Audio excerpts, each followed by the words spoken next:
नमस्कार। टुडे समाचार में अपने सबको टिके स्वागत है। हम सपना समाचार शुरू करिए। नवनियुक्त मुख्यमंत्री द्वारा पदभार ग्रहण किया गेल मुख्य प्रशंसा। मध्य प्रदेश सरकार के नवनियुक्त मुख्यमंत्री सतीश कुमार सिंह शपथ ग्रहण करने था। शुक्र दिन जनकपुर धाम में प्रदेश प्रमुख सुमित्रा सुवेदी भंडारी नवनियुक्त मुख्यमंत्री सिंह के पद तथा गोपनीयता शपथ ग्रहण करौलिन। ऐना मुख्यमंत्री सिंह संगे मंत्री सबसे हो शपथ लेने छैन। अर्थ मंत्री में भरत प्रसाद शाह, उद्योग वाणिज्य आ पर्यटन मंत्री में युवराज भट्टराई, भौतिक पूर्वाधार विकास मंत्री में सरोज कुमार यादव, भूमि व्यवस्था मंत्री में गोविंद बहादुर न्यौपाने, शिक्षा मंत्री में राजकुमार लेखी शपथ लेने छलैन। ऐना स्वास्थ्य मंत्री में शत्रुघ्न प्रसाद सिंह, ऊर्जा मंत्री में बेजी लुंगेली, खेलकूद मंत्री में प्रमोद कुमार जायसवाल शपथ लेने सहित गृह संचार तथा कानून मंत्री में बिमला अंसारी, श्रम तथा यातायात मंत्री में उर्मिला चौधरी शपथ लेने छैन।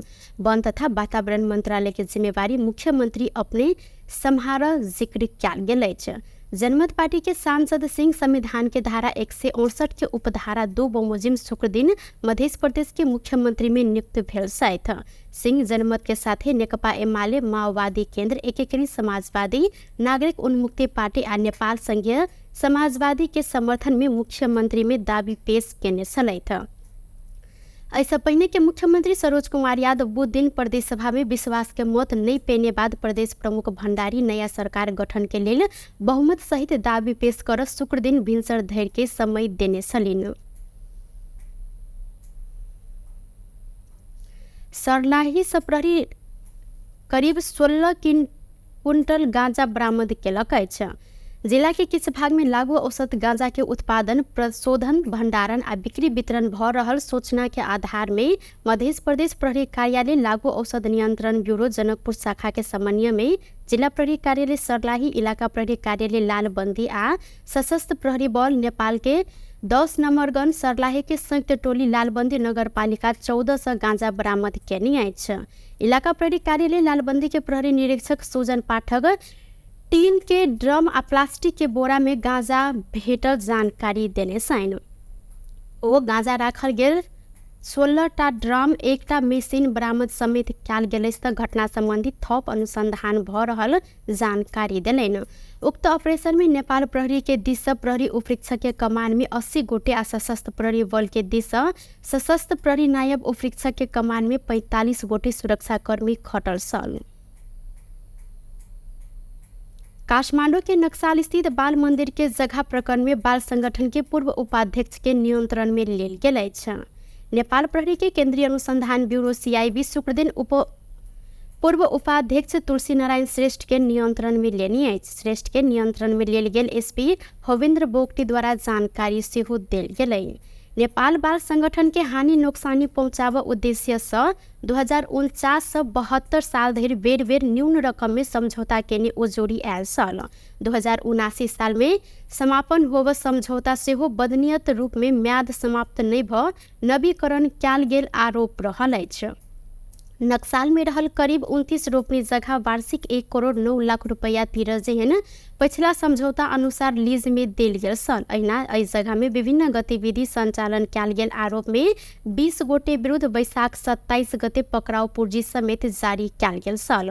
जाहि मध्य श्रेष्ठ के नियंत्रण में लेल गेल तत्कालीन अध्यक्ष रीता सिंह, महासचिव गणेश भक्त श्रेष्ठ, उपाध्यक्ष उप महासचिव सुमन साक्य, कृष्ण शंकर शाह, श्याम कुमार आले, सुभाष कुमार पोखरेल, मनोहर गोपाल श्रेष्ठ विरुद्ध पकड़ाव पूर्जी जारी कयल गेल छल। अहिना प्रचंड राज प्रधान, राम काजी, योगेंद्र बहादुर शाही आ दीपक दास श्रेष्ठ विरुद्ध सेहो पकड़ाव पूर्जी जारी भेल अछि। प्रधानमंत्री पुष्पकमल दाहाल प्रचंड नेपाल के सूचना प्रविधि के हब के रूप में विकास कर आगामी आर्थिक वर्ष के बजट में सूचना प्रविधि दशक घोषणा सहित महत्वपूर्ण कार्यक्रम समावेश करब जानकारी देने साथ। डिजिटल रूपांतरण के अभियान में क्रियाशील ICT फाउंडेशन शुक्र दिन काठमांडू में आयोजना केने डिजिटल नेपाल कॉन्क्लेव 2024 के संबोधन करैत ओ बजट मार्फत 10 वर्ष में 30 खर्ब के सूचना प्रविधि संबंधी सेवा निर्यात आ 5 लाख प्रत्यक्ष तथा 10 लाख अप्रत्यक्ष रोजगारी सृजना कर लक्ष्य राखल गेल जानकारी देलैन। ओ सूचना प्रविधि क्षेत्र में नीतिगत स्थायित्व सहित उच्च गति के भर पर्दो आ किफायती इंटरनेट सेवा, डाटा सुरक्षा आ बौद्धिक संपत्ति संरक्षण प्रबंधन कर विषय बजट में समावेश होवे स्पष्ट सेहो केलनि। प्रधानमंत्री प्रचण्ड सरकार सूचना तथा संचार प्रविधि के विशेष प्राथमिकता में रखैत विकास आ समृद्धि के लक्ष्य में आगा बढ़ रहल सेहो जानकारी करौलनि। उत्पादन तत्व वृद्धि आ रोजगारी सृजना के क्षेत्र में सरकार के निरंतर प्रयास आ पहल कदमी के कारण देश भीतर क्रमशः उत्साह के वातावरण निर्माण होइत गेल हिनकर कहब रहल अछि। लाखौं संख्यामा रोजगारी सृजना, डिजिटल गभर्नेन्सको सुधार मार्फत देश रूपान्तरणको लक्ष्य अघि सारिएको छ। नेपाललाई सूचना र प्रविधिको हबका रूपमा विकास गर्न सूचना प्रविधि दशकको घोषणासहित 10 वर्षमा रु 30 खरबको निर्यात गर्ने र 5 लाख प्रत्यक्ष र 10 लाख अप्रत्यक्ष रोजगारी सृजना गर्ने लक्ष्य पनि निर्धारण गरिएको छ। त्यसै गरी सूचना प्रविधिलाई अर्थतन्त्रको संवाहक क्षेत्रको रूपमा स्थापित गर्ने, सूचना प्रविधिका नवीनतम प्रविधि अवलम्बन गर्न कानुनी आधार तयार गर्ने, कृत्रिम बौद्धिकताको विकास, प्रवर्धन र नियमनको नीतिगत व्यवस्था तथा सेन्ट्रल बैंक डिजिटल करेन्सीको सम्भावना र विकास लगायतका विषयलाई प्रधानमंत्री प्रचण्ड डिजिटल नेपाल के अवधारणा के प्रभावकारी रूप में कार्यान्वयन के लिए प्राविधिक पूर्वाधार के विकास आ दूर दराज धरि पहुँच विस्तार उच्च प्राथमिकता में रहल जानकारी दिलेन। सब नागरिक में प्रविधि के पहुँच सहज विस्तार क स्वास्थ्य, कृषि, शिक्षा लगायत सेवा प्रवाह के क्षेत्र के गुणस्तरीय आ पहुँच योग्य बनावल जरूरी रहल जिक्र केले छलैथ। उप प्रधान एवं गृह मंत्री रवि लामिछाने औषधि आ औद्योगिक प्रयोजन के लिए गांजा उत्पादन खुला कर आवश्यक नियमावली आना जानकारी देने छथि। सिंहदरबार में शुक्र दिन बैसल प्रतिनिधि सभा अंतर्गत के कृषि सहकारी तथा प्राकृतिक स्रोत समिति के बैसार में लामिछाने औषधि औद्योगिक प्रयोजन के लिए गांजा खेती खुला करे के लिए नियमावली बनाव मंत्रालय अध्ययन कर रहल जिक्र करत 1 महीना भीतर नियमावली आना जानकारी दिलेन। नेपाल में गांजा के व्यावसायिकीकरण कर उद्देश्य के साथ बजट विनियोजन कैल गेल कहत आवश्यक सुरक्षा चुनौती के विषय में मंत्रालय गंभीर भक काज कर रहल हिनकर कहब अछि। ऐसा पहिने के विभिन्न प्रतिवेदन के अध्ययन करत अंतिम निष्कर्ष निकाल अवस्था में गृह मंत्रालय आयल हिनकर कहब सेहो रहल अछि। भन्ने कि नराम्रो भन्ने बानी अलिकति फास्ट डुबर अलिक छिटो गरौँ भन्ने खालको स्वभाव भावनाले त्यसैका कारण फस्छु पनि त्यसै कारणले उठ्छु पनि अब उठे पनि कि बसे पनि जे भए पनि यस्तै छु। तर मलाई चाहिँ के लाग्छ भने पर्याप्त छलफल भएको र आवश्यकताका बारेमा पर्याप्त अध्ययन अनुसन्धान भएको परिप्रेक्ष्यमा अब हामीले दुविधा राख्नुपर्ने अवस्था चाहिँ मैले देखेको छैन। त्यस कारणले अहिले गृहमन्त्रीका हैसियतले म यो सम्मानित समितिलाई यो भन्न चाहन्छु कि अनुसन्धान गर्नका लागि, रिसर्च गर्नका लागि, विशेष गरेर यसको औषधिजन्य प्रयोग र यसको चाहिँ अन्य व्यावसायिक प्रयोगका लागि, कन्ज्युम गर्ने हिसाबले होइन, त्यो प्रयोगका लागि, उद्योगजन्य प्रयोगका लागि, व्यवसाय त्यसबाट आर्जना एउटा चाहिँ आय आर्जन गर्ने अथवा त्यसका विभिन्न प्रडक्टहरू बन्ने जुन अहिले कति त चलिरहेको छ, त्यस प्रयोजनका लागि गृह मन्त्रालयले छिट्टै नै, धेरै नै छिटो, महिना दिन कति भन्नुभएको थियो, लगभग त्यति समयभित्र नै हामीले नियमावली बनाउँछौँ। म आज यो सदन यो समितिलाई यो प्रतिबद्धता व्यक्त गर्न चाहन्छु। भन्दा चाहिँ मूल्यवान अथवा कसैले चाहिँ गाजा या भाङको चाहिँ अचारको लागि दाना ल्याइदियो भन्दा चाहिँ अलिक धेरै महत्त्व दिइन्छ त्यसलाई। अलिक गाउँतिर गयो भने अलिकति 1-2 किलो लिएर आयो भने ल्याउनु भएको छ गाउँबाट भन्ने चर्चा हुन्छ। त्यस्तो चाहिँ के अरे यो चाहिँ उत्पादन हो जो चाहिँ खुलमखुला हुन्छ, सबैले प्रयोग गर्छौँ, अलिक किमती खालकै मानिन्छ। यो चाहिँ अहिले चाहिँ सम्मान गरेरै दिएको यसो 1 केजी 2 केजी ल्याइदियो गाउँतिरबाट भन्ने गरिन्छ। दोस्रो तेस्रो कुरो चाहिँ यसको रेसाबाट कोटहरू, ज्याकेटहरू, जुत्ताहरू पनि बन्छ अहिले।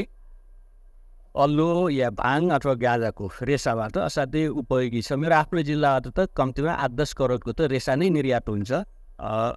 अहिले वैधानिक रूपले चाहिँ ठुला उद्योगहरूले यसलाई चाहिँ त्यसको फाइबर लिएर त्यसमा अरू आधुनिक प्रविधिबाट अरू धागोसँग मिसाएर चाहिँ उच्च क्वालिटीकै धागोहरू पनि उत्पादन गरिरहेछ, वैधानिक रूपले चलिरहेछ। त्यसमा करोडौँ करोडको व्यापार पनि छ।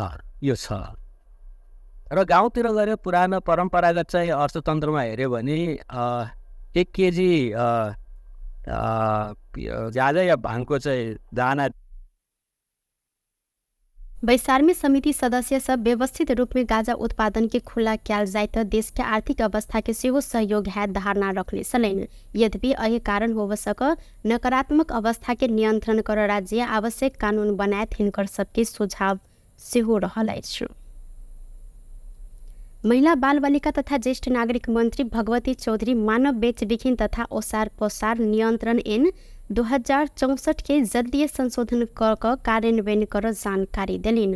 शुक्र दिन काठमाडौँ में महिला कानून आ विकास मंच नेपाल आयोजना के कार्यक्रम में मंत्री चौधरी मानव बेचबिखिन तथा ओसार पोसार नियंत्रण संबंधी उपलेख पार्लेमो प्रोटोकॉल में हस्ताक्षर केलाक बाद अखन कानून निर्माण के चरण में रहल जिक्र केलिन्।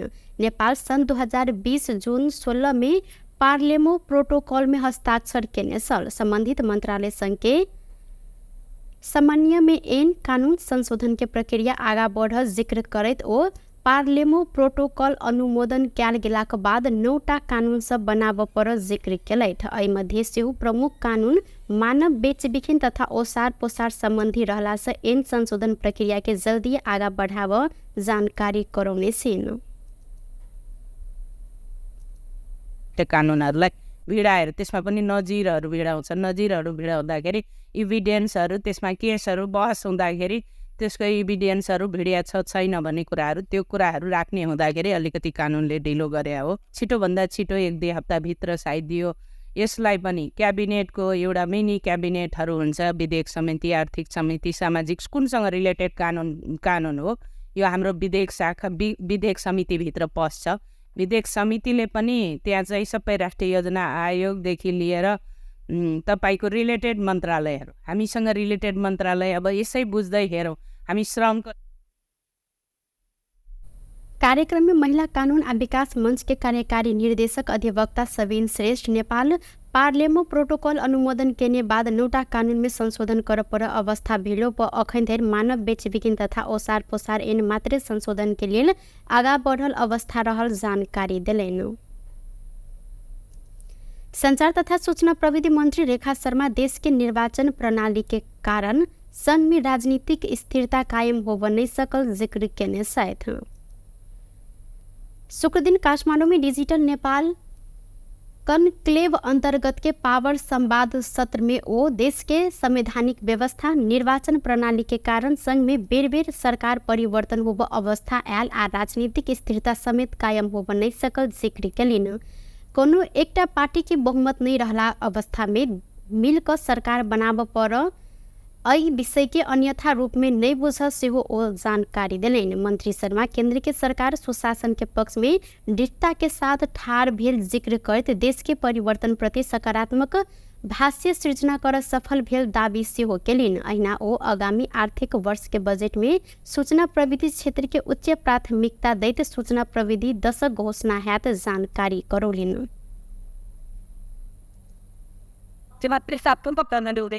सुशासन समृद्धि र सामाजिक न्याय भनेर हामीले एउटा मूल मन्त्र जतेका छौँ र अहिले गणतन्त्रप्रति सबैप्रति आशावादी गराउनका निम्ति एउटा विगतमा जुन भाग चाहिँ एउटा निर्धारण भएको थियो ठुलो मान्छे भइसकेपछि जे गरे पनि हुन्छ त्यो संविधानका कानुनभन्दा माथि हुन्छ भन्ने कुरा थियो। त्यो कुरालाई तोडेका छौँ र गणतन्त्रमा लोकतन्त्रमा यो व्यवस्थामा गल्ती गर्ने सुख कसैलाई हुँदैन भन्ने कुरालाई हामीले जबरजस्ती रूपमा हामीले स्थापित गरेका छौँ। यो भाष्य स्थापित भएपछि भने सकारात्मक कुरा हो। हाम्रा सरकारी निकायहरूका बिचमा एकरूप बुझाइ भएन। त्यसकारण यसको इम्पोर्टेन्स के हो, यसलाई कसरी कार्यान्वयन गर्ने भन्ने ओ सरकार डिजिटल नेपाल फ्रेमवर्क के कार्यान्वयन मार्फत आम नागरिक के जीवन स्तर बढ़ावा आर्थिक समृद्धि हासिल कर अभियान में केंद्रित रहल सेहो जानकारी करौलिन्। प्रतिनिधि सभा अंतर्गत के सार्वजनिक लेखा समिति देश भर रहल सार्वजनिक सरकारी गुठी सामुदायिक जगह संबंधी अभिलेखीकरण क पेश कर सरकार के निर्देशन दिलक अछि। सिंहदरबार में शुक्र दिन बैसल समिति बैसार से सार्वजनिक सरकारी गुठी सामुदायिक जगह संबंधी अभिलेखीकरण में 3 तह बीच नीतिगत स्पष्टता नहीं देखल गेल कहत देश भर रहल एहन जगह सबके यकीन अभिलेखीकरण करैत समिति में पेश कर निर्देशन देल गेल अछि। बैसार सँ सीमांकन, नक्शांकन तथा अभिलेखीकरण के लेल आपसी समन्वय तथा आवश्यकता के आधार में देश भर पुनः नापी क व्यवस्थापन कर निर्देशन देल गेल समिति सभापति ऋषिकेश पोखरेल जानकारी करौलेन। बैसार सँ सार्वजनिक, सरकारी, कुठी, सामुदायिक जगह संबंधी पुरान अभिलेखीकरण सबके संरक्षण कर सेहो निर्देशन देल गेलै त सरकार उपलब्ध करेनी सार्वजनिक जगह सब में फरक प्रकृति में प्रयोग होव अनाधिकृत रूप में कब्जा संगे व्यक्ति के संपत्ति के नाम में दर्ता कर सार्वजनिक संपत्ति के दुरुपयोग कर जहन सब कार्यवाही कर सेहो भूमि व्यवस्था मंत्रालय के निर्देशन देव समिति सभापति पोखरेल द्वारा जानकारी कराउल गेल अछि। गर्ने र गराउनले कानुन बमोजिम कारबाही भएको पनि खासै देखिँदैन। तसर्थ सार्वजनिक, सरकारी, सामुदायिक र गुठी जग्गाहरूको सीमाङ्कन सहितको नक्साको अभिलेखीकरण अद्यावधि गर्न गराउन, सो कार्यको लागि सूचना प्रविधिको प्रयोग समेत गर्न, आवश्यक तथ्य तथ्याङ्क शुद्धता कायम गर्न गराउन र समितिले यसअघि उपलब्ध गराएको ढाँचामा उल्लेखित विवरण समितिलाई 3 महिनाभित्र उपलब्ध गराउन गराउन, सीमाङ्कन, नक्साङ्कन तथा अभिलेखीकरणको लागि आपसी समन्वय तथा आवश्यकताका आधारमा देशभरि पुनः नापी गरी व्यवस्थापन गर्न गराउन, सार्वजनिक, सरकारी गुठी, सामुदायिक जग्गा सम्बन्धी पुराना अभिलेखहरूलाई संरक्षण गर्ने कार्य गर्ने गराउन, चिक्का जग्गाहरूको अभिलेखीकरण, प्रयोग र संरक्षणमा तीनै तह र सम्बद्ध निकायहरूबीच नीतिगत तथा समन्वयगत स्पष्टता कायम गर्न गराउन। समितिको बैठक भूमि व्यवस्था, सहकारी तथा गरिबी निवारण मन्त्रालय र सम्बन्ध सम्पूर्ण निकायलाई निर्देशन गर्दछ। जग्गा अधिकार बैसार से सार्वजनिक जगह संबंधी संपूर्ण विवरण के अभिलेखीकरण एकीकृत रूप में राख प्रणाली के विकास कर सरकारी जगह लीज में देव संबंधी नीतिगत व्यवस्था के पुनरावलोकन कर सेहो निर्देशन देल गेल अछि। टुडे समाचार में अब आर्थिक संबंधी समाचार।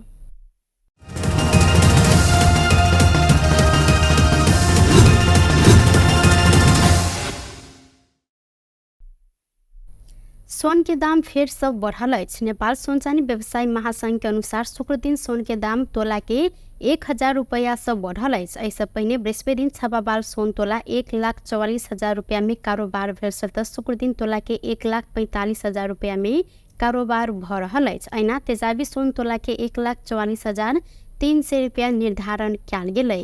एहि बीच चांदी के दाम सेहो बढ़ल अछि। बृहस्पति दिन प्रति तोला 1,850 रुपया में कारोबार भेल चांदी शुक्र दिन बढ़ कर 1,900 रुपया में कारोबार भ रहल अछि। पिछला समय सोन आ चांदी दुनू के दाम बढ़ल अछि। भंसार कर वृद्धि अंतर्राष्ट्रीय बाजार में सेहो दाम बढ़ला से स्थानीय बाजार में समेत सोन के दाम बढ़ल जानकारी कराओल गेलै। व्यस्त टुडे समाचार अखन के लेल एतबा। पुनः दोसर समाचार लक उपस्थित भेटा करब। तखन धरि के लेल हम सपना विदा मांगे छी। देखैत रही टीवी टुडे जनकपुर। नमस्कार।